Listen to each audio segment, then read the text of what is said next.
안녕하십니까. 세상의 모든 것은 재테크로 통한다. 세모재통의 김창경 기자입니다. 혹시라도 제 기사를 오래 전서부터 지켜보신 분이 있다면 아실 수 있을 텐데 제가 개인적으로 조선주에 관심이 많습니다. 한 2017년, 18년쯤부터 조선주에 관심을 갖고 기사도 꽤 여러 번 썼던 것 같아요. 그렇게 오래 기다려온 조선주의 부활이었는데 드디어 올해 주가도 상승하고 실적도 아직은 대부분 적자지만 조금씩 나아지고 있는 것 같습니다. 그래서 오늘은 세모재통 이 유튜브 촬영 시작한 이래 처음으로 증권사 연구원님을 모시고 이 얘기를 나눠보려고 합니다. 조선 섹터를 맡고 계신 분들, 연구원님들은 대부분 조선하고 중장비 기계 쪽을 같이 담당을 하고 계세요. 네, 제가 이제 궁금한 거는 조선과 해운주 쪽을 같이 엮어서 조금 궁금한 것들이 있어서 이쪽을 같이 담당하고 계시는 분들이 증권사에 몇 분 안 계신데 오늘 신영증권의 엄경화 연구원님 모시고 조선과 해운주 섹터에 대해서 얘기를 나눠보도록 하겠습니다. 안녕하세요, 연구원님. 네, 안녕하세요. 오늘 굳은 날씨에 여기까지 와주셔서 감사합니다. 네, 비가 많이 오네요. 예. 최근에 조선주 관련해서 기사도 좀 찾아보고 네. 유튜브도 찾아보니까 엄연구원님 여기저기 좀 많이 나오시더라고요. 네, 네. 굉장히 유명해지신 것 같아요. 원래 조선주 섹터를 꽤 오래 맡고 계시죠? 예, 제가 운송 섹터는 지금 만 15년 넘게 맡고 있는 상황이고요. 예. 조선은 2009년부터 했으니까 지금 이미 10년이 넘었네요. 네. 굉장히 오랫동안 이 섹터를 지켜보신 분이시겠네요. 네네. 예. 그래서 오늘 좀 여쭤볼 것도 많아서 바로 질문으로 들어가도록 하겠습니다. 네. 예. 작년서부터인가요? 올해 국내 조선사들 수주가 굉장히 좀 많았어요. 네. 피크 치고 꺾였다는 얘기도 일부 하시는 분들도 계신데 어쨌든 아직도 많은 수준이긴 합니다. 예. 그래서 조선주의 화려한 부활을 기다리시는 분들은 2000년대 중반에서 2000년대 후반 그리고 2010년 넘어가면서까지 한창 조선주가 좋았던 그때를 떠올리면서 이제 기대감을 많이 품고 계시는 분들도 있습니다. 물론 조선주 주가도 많이 올랐어요. 다른 섹터들에 비하면 증시가 조정을 거치는 가운데서도 견조하게 올랐는데 그럼에도 불구하고 옛날에 조선주 투자를 해봤던 경험이 있거나 그거를 기대하는 분들은 뭔지 이렇게 시원하게 뻗어가지 못한다. 이렇게 말씀하시는 분들, 그렇게 느끼시는 분들도 꽤 있는 것 같습니다. 이렇게 시원시원하게 오르지 못하는 근본적인 이유가 있을까요? 일단 2007년 호황 때 조선주를 투자해 보신 분들이라고 한다면 그분들은 그때 한창 수주도 좋아지고 실적도 상당히 좋은 모습을 보이는 거를 다 경험을 하셨는데요. 지금 현재 국면은 수주는 안 좋다가 좋아진 상태이긴 하지만 아직까지 저희가 2022년 2분기까지 영업 흑자 전환을 한 거를 보기 전이라고 볼 수가 있습니다. 그래서 아마 지금까지 이렇게 올라가다가도 중간중간 주가가 걸리는 이유 중에 하나는 아직 흑자 전환한 모습을 보이지 않았기 때문이다라고 보셔야 될 것 같아요. 대부분 이제 다들 아실 텐데 조선업에 어떤 악재들이 있는지, 그러니까 호재도 분명히 있지만 커다란 악재들이 몇 가지가 있습니다. 그런 악재들, 특히 이제 가장 큰 게 후판가 인상이죠. 네. 예, 작년 말부터 철강 가격이 워낙 오른 바람에 배를 만드는 원료가 되는 원재료가 되는 후판 가격이 많이 올랐습니다. 그 악재가 다 소화가 된 상태인지 모르겠어요. 그리고 뭐 들리는 얘기로 투자자들 사이에서는 또 올릴 거다. 올라가면 또 올릴 거다. 이런 얘기를 하시는 분들도 있고, 또 원자재 가격이 이제 좀 하락을 했기 때문에 이제 다 끝난 악재다. 이렇게 생각하시는 분들도 있어요. 일단 기본적으로 이 조선 산업은 장기 수주 산업입니다. 저희가 수주를 먼저 하고 결국엔 만드는 시점은 뒤에 이제 들어가기 때문에 저희가 인플레이션 국면에서는 불리한 위치일 수밖에 없어요. 저희가 제품은 받아서 가격은 이미 확정해 놨는데 정작 만드는 시점이 되었을 때 만약에 재료 가격이 많이 오르게 되면 그 부분은 시장에서 그 가격만큼으로 이제 저희가 감내를 해야 되는 부분이 있습니다. 하지만 저희가 일반적인 소비자들에게 라면 가격을 인상한다거나 아니면 국수 가격을 인상하듯이 그렇게 B2C의 형태로 전가를 하는 것이 아니라 재료 가격이 올라갔을 때 이 선박을 사용할 해운사 아니면은 선주, 그러니까 B2B로 가게 되는 거죠. 그래서 가격을 전가하는 편이기 때문에 전가율은 훨씬 높습니다. 그래서 일단 인플레이션 초기에 저희가 피해를 받고 실질적으로 2021년 2분기 2분기 실적 그리고 2022년 1분기 실적에 재료 가격이 예상보다 많이 오른 것에 대한 충당금은 이미 실적으로 저희가 실현을 시킨 상황이고요. 최근 같은 경우는 철광석 가격이 작년 하반기에 고점을 찍고 나서 점진적으로 좀 조정을 받고 있는 상황이기 때문에 재료 가격이 추가적으로 올라갈 여지보다는 오히려 좀 하락해서 저희가 내년에 기대했던 재료 비용 대비해서는 오히려 비용이 줄어들 수 있는 여지가 남아있는 상태라고 보셔야 될 것 같습니다. 우판가 때문에 앞으로 고민할 필요는 없다라는 말씀이신 뭐 건가요? 일단 지금 23년까지의 전망으로 봤을 땐 그럴 것 같네요. 예. 그러면 조선사들이 왜 초기에 수주할 때 저가 수주를 한다, 도크를 채기 위해서 저가 수주를 한다라는 네네. 그래서 만들면 그 당시에 수주한 배들은 만들수록 손해가 난다. 뭐 이런 얘기가 있었는데 지금은 그런 단계는 이미 다 지나갔다라는 말씀이신 거죠? 그게 도크가 얼마나 차있냐 안 차있느냐에 따라서 저희가 실제로 저가 수주를 하는 게 오히려 나은지 예. 아닌지가 결정이 되는데요. 작년, 그러니까 21년 상반기까지만 하더라도 한국뿐만 아니라 전 세계에 있는 모든 주요 조선 업체들의 수주 잔고가 1.반년치가 깨졌다라고 표현을 했습니다. 기본적으로 1.반년치가 깨지게 되면 내년 매출이 줄어들어요. 그러니까 1년치보다 더 많이 갖고 있는데 왜 내년 매출이 줄어드냐고 생각하실 수 있겠지만 저희가 향후에 인도할 선박들을 딱 그 바로 이렇게 앞에부터 선입 선출식으로 채우는 예. 게 아니라 선주가 원하는 시점에 인도를 해주기로 예, 하기 예. 때문이거든요. 그렇죠. 예. 그래서 적어도 1.5년치 이상은 가지고 있어야 되는데 만약에 이게 깨질 때 저희가 그 부분을 비워두면 아예 그 도크에서 작업을 하지 않는데 조선은 건설과 달라서 저희가 도크를 유지하기 위한 인력과 이 스페이스를 유지하기 위한 비용을 계속 쓰고 있는 상태잖아요. 그럴 땐 차라리 저가 수주라도 해서 비용이라도 커버를 하는 게 낫습니다. 예, 예. 근데 지금 현재 모든 조선업체들이 2.5년치 이상의 수주 잔고를 가지고 있는 상태이기 때문에 만약에 하반기에 발주가 하나도 안 나온다라고 하더라도 굳이 저희가 무리해서 가격을 싸게 불러가지고 이 시장에 얼마 나와 있지 않은 물량을 수주를 할 필요가 없는 거죠. 알겠습니다. 그 제가 작년 이맘때쯤 될 거예요. 작년 여름에 네. 그 거제도 부동산 취재를 갔었어요. 네네. 근데 이제 부동산 아파트 취재를 갔었는데 그 이유가 이제 그거였어요. 그러니까 조선 경기가 살아나면 거제도에 대형 건설사가 대형 조선사가 두 군데가 있으니까 아파트 시장도 좀 좋아지지 않겠느냐라고 생각을 해서 이제 취재를 가서 현장 얘기도 들어보고 중개업자들 얘기도 들어보고 그리고 이제 거기 거제도에 사시는 주식 투자자분들도 좀 만나보고 하면서 얘기를 들어봤는데 이게 부동산 시장에서는 사람이 안 채워져서 부동산 그 아파트 같은 것도 아직 공실이 좀 있는 데들이 있고 빌라 같은 것도 공실이 좀 많다라고 하더라고요. 그리고 거기 사시는 분 얘기를 들어보니까 이 조선 배 만드는 건 어차피 그 아무리 현대화가 진행이 된다고 하더라도 사람이 만드는 거기 때문에 무조건 사람이 들어와야 되는데 한 2만 명은 더 들어와야 될 것 같은데 사람이 안 뽑히고 있어서 큰일이다. 그래서 경기가 이렇게 쉽게 안 돌아가는 것 같다. 이런 말씀을 하시더라고요.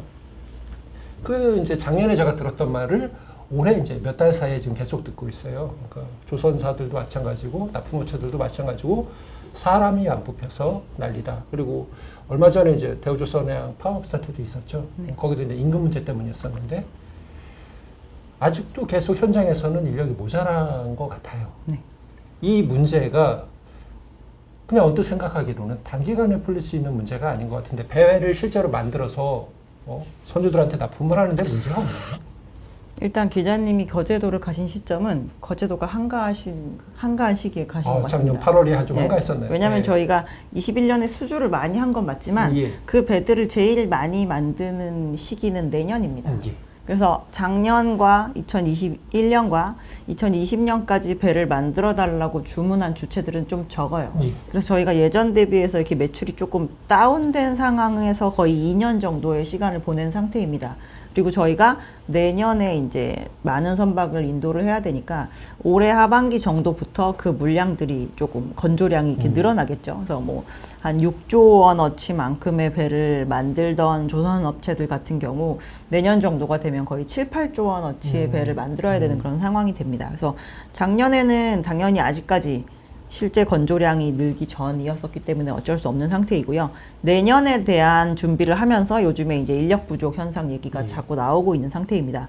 한국의 조선 산업의 그런 사이즈와 그리고 인력에 대해서 아주 간단하게 말씀을 드리면 예전에 가장 많이 만들었던 시기 대비해서 지금은 한 60% 정도 만들 수 있습니다. 그렇다는 건 40% 정도의 생산 능력이 줄었다는 거겠죠. 그리고 인력은 반토막 났습니다. 한 50% 줄었기 때문에 저희가 실제로 생산 능력과 인력 간에는 한 10%포인트 정도의 지금 간극이 있는 상태다라고 보셔야 될 것 같고요. 내년에 많이 만들어야 되니까 지금부터 뽑아가지고 숙련공으로 훈련을 시키는 부분도 있고, 얼마 전에 보면은 이러한 국내에서의 해결되지 않는 부분을 조금 해소를 하기 위해서 외국인 그 고용 커터를 조금 열어준 부분도 있습니다. 그래서 지금 실질적으로 해외 야드를 가지고 있는 업체들 같은 경우는 베트남이나 뭐 태국 등지에 가서 추가로 뭐 용접공을 더 뽑아온다라는 얘기도 하고 있고, 내년에 이제 지금부터 훈련을 해서 숙련공은 결국 늘려나가야 되는 부분일 것 같고요. 저희가 오랜 세월 이 건조량 자체가 계속 하향 안정화되다가 23년, 24년까지는 계속 조금 늘어나는 구조이기 때문에 그 부분이 정점에 다다를 때까지 인력이 부족하다는 얘기는 시장에서 계속 나오긴 하겠지만 저희는 절대 못 좁힐 만한 그런 간극은 아니라고 보고 있습니다. 그러니까 납기를 못 맞출 만큼 인력 때문에 문제가 생길 그럴 정도는 아니다. 네, 아닌 것 같습니다. 알겠습니다. 다행이네요. 가장 크게 고민을 했던 부분이기도 합니다. 뭐 인력난 외에도 대형 3사 중에서 두 회사는 각자의 이슈가 있습니다. 뭐 대우조선해양 같은 경우는 이제 매각 문제 때문에 이슈가 있을 거고, 그다음에 삼성중공업 같은 경우도 재무구조가 아직까지 굉장히 열악하고 굉장히 안 좋죠. 예. 그래서 주가만 보면은 3사 중에서는 현대중공업이 제일 많이 오른 것 같기는 해요. 네. 근데 아직도 잘 모르겠어요. 이 현대중공업이 그리고 나머지 두 회사가 전체 조선업의 어떤 그 선도주 역할을 하고 있는 것인지 잘 모르겠어요. 투자들 사이에서는. 그래서 조선주 투자기가 좀 꺼려진다 이런 분들이 꽤 많거든요. 어떻게 생각하세요? 향후에 재무적으로 해결해야 되는 문제를 꼽자라고 하면 지금은 대우조선해양 정도만 그런 문제가 있는 것 같고요. 예. 저희가 2022년은 내년을 위해서 건조량이 늘어야 되는 시점이기 때문에 써야 되는 돈이 많고, 예. 인도하는 선박은 상대적으로 적기 때문에 받는 돈이 적은 시점입니다. 예. 재무적으로 우량하던 우량하지 않던 올해 운전자분은 일단 연초 대비 연말은 무조건 마이너스예요. 예. 모든 조선업체의 공통적인 부분입니다. 그래서 지금 그냥 민간기업인 삼성중공업과 현대중공업 그룹 같은 경우는 예. 작년에 각각 한 군데는 유상증자를 진행을 했고 한 군데는 예. 사업회사를 상장을 해서 자금을 지금 좀 끌어놓은 상태이고요. 그래서 올해 연초 대비 연말에 보유하고 있는 현금은 조금 낮아지겠지만 그 부분을 이미 준비해 놓은 상태라고 보시면 될 것 같고, 대우조선해양 같은 경우는 산업은행에서 2.3조의 그 CB를 통한 연구체로 자본을 넣어준 상태인데 지금 2분기 말 기준으로 1.5조 정도밖에 남지 않은 상태이고요. 뭐 1분기에서 2분기로 넘어올 땐 한 2천억 정도의 자본이 추가로 더 까진 것으로 알고 있습니다. 그리고 원래는 이 연구체 자체가 원래는 스텝업이라고 해서 저희가 이자율이 높아지는 구간이었었는데 그거를 딱 연말까지만 지금 한시적으로 밀어놓은 상태이거든요. 그래서 저희는 매각이나 뭐 이런 게 더 급하다기보다는 대우조선해양은 이제 앞으로 영업 자체가 늘어나는 거를 대비하기 위한 현금을 충분히 넣어줬느냐에 대한 생각을 해봐야 되는 시점이라고 보고 있고요. 삼성중공업 같은 경우 작년에 이제 유상증자를 진행을 했는데 저희가 단가가 매우 낮지 않았습니까? 그래서 그거 대비해서 주가가 올라 있는 상황에서는 뭐 차익 실현을 하고 싶은 욕구가 분명히 투자자들 사이에 있으실 텐데 그 부분이 해소되고 나면 뭐 결국에는 주가는 좀 우상향하지 않을까라고 보고 있습니다. 재무적으로 앞으로 좀 미심쩍은 부분이 남아있는 건 대우조선해양 한 군데밖에 없다. 네, 주식으로 투자하시고 예. 있으신 분들은 예. 뭔가 자본상으로 봤을 때는 희석될 여지도 있다라고 예. 보셔야 되겠죠. 제가 조선주 투자에 민감하다 보니까 여러 주식 잘하시는 분들한테 추천주를 한번 받아본 적 있었어요, 예전에. 그랬더니 자기는 조선을 좋게 본다는 분이 딱 한 분 있었는데 그분이 강력하게 이제 추천하셨던 종목이 한국조선해양이었어요. 네. 예. 사실은 지금 주가도 일반 다른 3사 대비 따져보면 제일 싸죠. 예. 실적 대비 제일 쌉니다. 근데 다들 그 가격이 그렇게밖에 갈 수 없다라고 그 말씀을 하세요. 왜냐, 주가가 못 오르는 이유가 있다. 중간 지주사이지 않냐. 더군다나 이제 현대중공업이 상장을 하고 나니 그런 평가가 더 많아졌어요. 그러다가 이제 최근에 현대 3호 중공업, 그러니까 한국조선해양 밑에 있는 현대사무중공업이 상장을 할 거다라는 얘기가 나오기 시작하니까 그러면은 아니 사무중공업까지 빠지면 한국조선해양은 껍데기 회사 아니냐. 그래서 이제 주가가 오르는데도 불구하고 계속 그 미래에 대해서 불안한 어떤 마음을 다들 갖고 계신 것 같아요. 일종의 이제 거버넌스 이슈하고도 관련이 있을 텐데 이 한국조선해양 제대로 접근할 이 투자를 마음 놓고 할 수 있는 게 맞는 건가요? 이 회사에서? 일단 현대사무중공업을 상장하기 이전까지는 예. 한국조선해양은 지금 현대사무중공업의 가치도 같이 가지고 있다고 보셔야 됩니다. 그렇죠. 그리고 말씀하신 것처럼 현대사무중공업이 결국 상장이 되고 나면 지금 현재 상황에서는 사업지주회사로 전환을 한 상태이지만 그 사업의 매출이 아직까지 크게 늘진 않았죠. 지난번에 실적 발표를 할 때 한국조선해양이 영위할 사업지주회사의 사업 부문은 이 조선업체들이 앞으로 필요로 하게 되는 친환경 부품 사업을 하겠다라고 이야기를 한 바가 있습니다. 그래서 이 부분이 만약에 저희가 실적으로 드러나게 되면 이제 그거에 따라서 또 밸류를 줄 수 있는 부분이 있겠지만 지금으로서는 만약에 3사가 다 상장하고 났을 때 한국조선해양 가치에 대해서는 뭐 단기적으로 좀 싸다라는 얘기를 하기가 어려운 구간인 건 맞습니다. 하지만 지금 현재는 현대사무중공업이 곧 한국조선해양에 지금 보유하고 있는 상태이기 때문에 그 실체라고 보셔야 되는 부분인 것 같고요. 이중 상장에 대한 우려가 있는 것은 사실이지만 저희가 현대사무중공업을 과거에 프리-IPO를 진행을 하면서 이미 그 FI와 약속을 한 부분이 있기 때문에 저희가 선순위 투자자에 대한 약속을 저버리고 주식을 가지고 계신 분들을 먼저 위해줘야 되는 부분도 사실 말이 안 되는 부분이긴 하기 때문에 이 부분에서는 주주나 아니면은 그 재무적 투자자 간에 뭔가 합의를 통해서 뭐 결론을 내거나 아니면은 같이 그 결국엔 상장을 원래 약속대로 시키고 뭐 한국조선해양의 이런 사업 부문에 대한 부분을 좀 확장을 해서 매출이 시장에서 이 정도의 부품 사업을 하고 있는 회사라고 한다면 뭐 어느 정도의 밸류를 줄 수 있을 것 같다라는 그런 결론을 도출해내거나 이 두 가지 중에 하나를 이끌어내야 되는 부분이겠죠. 앞으로 열린 변동성이 굉장히 좀 있는 이렇게 변할 수도 있고 저렇게 변할 수도 있는 그렇게 되겠네요. 지금 결국에는 현대사무중공업은 상장을 할 거다라고 얘기를 했기 때문에 그게 상장이 되기 전과 후에 대해서는 저희가 밸류에이션은 확실히 달라져야 된다고 보고 있습니다. 알겠습니다. 이건 뭐 개인적인 의견입니다. 개인적으로는 사실은 그 조선주를 꽤 오래전서부터 봤다고 했지 않습니까? 네. 각 사마다 변동성 이렇게 변할 수도 있을 것 같고 저렇게 변할 수도 있을 것 같고 이 회사에는 이런 문제가 있는 것 같고 저 회사는 저런 문제가 있는 것 같고 이러다 보니까 거기에서 다 벗어나 있는 그 작은 조선회사 현대미포조선은 하나 남더라고요. 그래서 조선주 투자한다는 분들 중에서 꽤 여럿은 현대미포조선에 다 가 있어요. 예, 그런 결과가 되더라고요. 예, 좋아서가 아니라 다 이것저것 다 빼고 나니까. 근데 물론 이제 큰 배를 만드는 회사는 아니지만 예, 그렇게 돼 있더라고요. 다른 걸 다 제하고 나니 현대미포조선밖에 안 남아서 이 종목에 투자한다라는 사람이 많나요? 그 사람들이 보는 그렇게 접근법이 맞는 방법인 건가요? 이것도 좀 어떻게 여쭤봐야 될지 모르겠네요. 근데 같은 논리로 말씀을 하시면 현대중공업도 결국엔 리스크 프리 아닙니까? 사업회사이고, 네, 지금 중간지주 회사도 아니고 저희가 얘기하는 뭐 드릴십 리스크라거나 아니면 러시아 리스크에도 전혀 노출이 되어 있지 않기 때문에. 그래서 미포조선은 사실 그 사이에 경쟁사로 있던 중형 조선 업체들이 싹 다 망해버려가지고 원래 우리나라에 있던 비상장 중형 조선소가 거의 다 이 미포조선과 거의 유사한 정도의 사이즈의 선박들을 만들었고 중국에서는 광저우 조선소가 그와 비슷한 이제 PC선들을 만들었었는데 그 회사는 대형화 시켜버렸고 국내에 있었던 중형 사이즈의 PC선을 만들던 업체들 같은 경우는 지금 영업이 대단히 많이 줄어들었거나 이제 사업 사이즈 자체가 상당히 많이 줄어들어 있는 상황입니다. 그래서 저희는 요번 사이클은 실질적으로 그래서 누가 만드는 주력 선종이 제일 많이 바닥에서 튀어 올랐느냐를 보면 중간 사이즈 배보다는 대형선이 훨씬 많이 올랐기 때문에 종국의 수익으로 실현이 되게 되는 시점에는 대형선을 만들고 있는 업체들이 나중에 더 상승여력이 많지 않을까라고 보고 있고요. 뭐 다른 변수 없이 그냥 조선에 대해서만 딱 보고 싶다라는 그런 니즈가 있으시다라고 하면 나쁘지 않은 선택지라고 보고 있습니다. 그러니까 조선업이 돌아서는